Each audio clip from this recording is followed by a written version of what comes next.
Hello mga loves! I'm back in again, Ayun, wala po muna tayong kabalbala. Charis! Hindi pwedeng wala yun.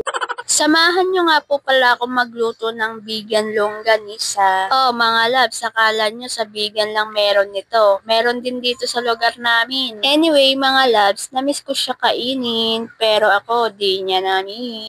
Oo, mote, malamang ulam niyo. Di yan yung ex mo.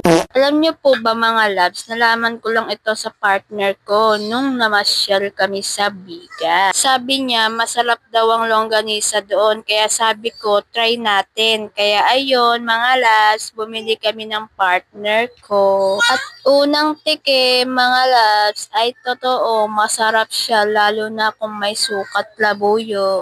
Yummy! So, mga loves, sa mga oras na to, ginigisa ko na lang po siya. And finally, mga loves, matitikman ko na uli ang longganisa biga. Kain po tayo, mga loves. Thank you for watching.